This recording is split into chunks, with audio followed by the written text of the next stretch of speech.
Tilapia.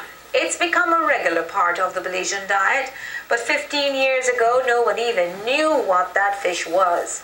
So how has it become so popular and available?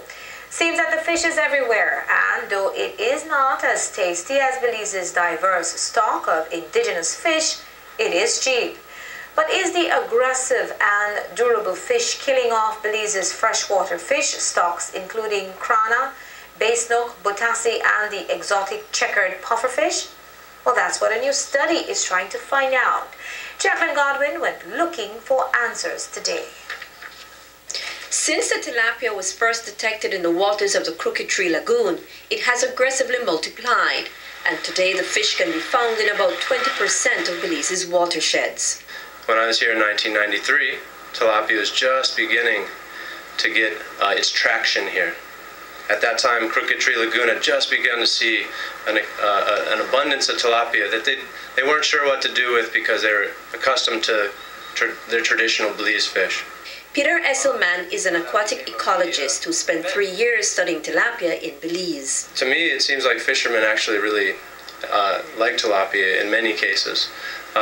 Probably about 80% of the people who I interviewed actually think tilapia eats well, it tastes good, it grows big, and it grows abundant.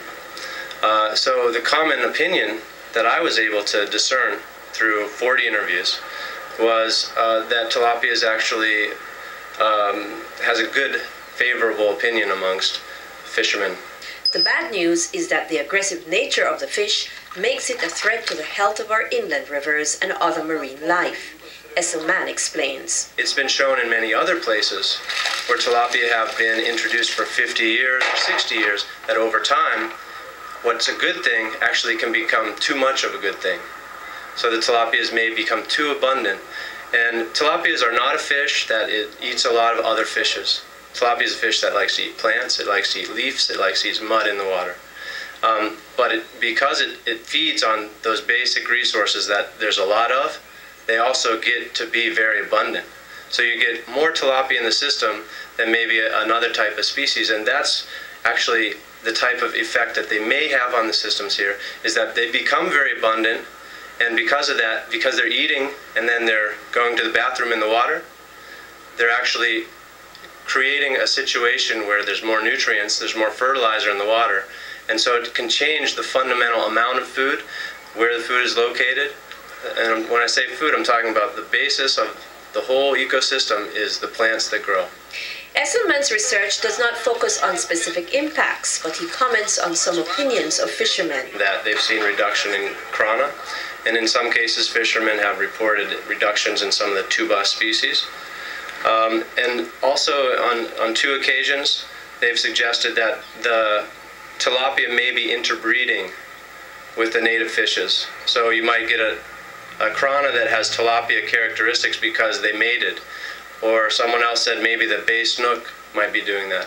That's something that hasn't been shown by my study, but it's a very interesting development if it's true. But is it too late for us here in Belize, or what do you believe can be done? It's a very good question. It's not a either-or situation here. It's not all catastrophe or no tilapia. What it is a whole bunch of possibilities. Tilapia has improved the fishery in some locations. It happens to have the qualities of being an invasive species that actually has fisheries benefits.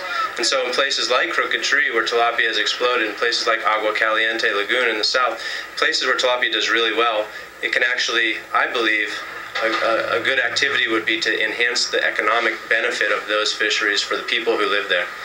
In other locations, where tilapia might not do so well, it is may be in the best interest to try to find ways that the Belize native species that might be influenced by the fertilization of the water that the tilapias cause, by the direct competition with them, these big fish from Africa that are much larger than the native fishes and compete with them for space and food.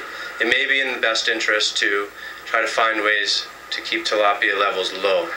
So you can manage them in a system by trying to keep that system in good quality. In other words, if the water quality is bad, there's a lot of dirt, there's a lot of nutrients from cattle farming, agriculture, and gravel mining, that's an environment that will favor tilapia because tilapia likes that environment.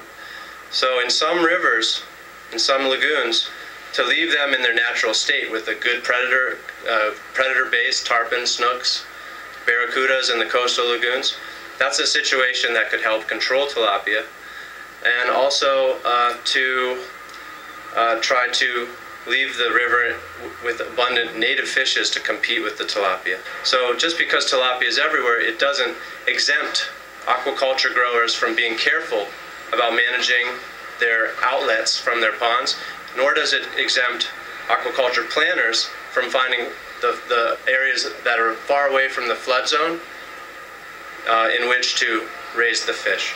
The Belize Audubon Society plans to use the study in their awareness campaign. First of all, is education at all levels, from the primary school little kids up to the leaders in our country. Education, first of all, throughout, and then looking at possible management strategies. And until such a plan of action to properly manage the aggressive tilapia comes into effect, those who stand to benefit from its abundance will continue to farm, produce, and export the fish. Jacqueline Godwin for 7 News.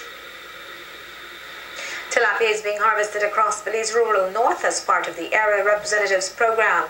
Those fish should be ready for harvest in 4 months.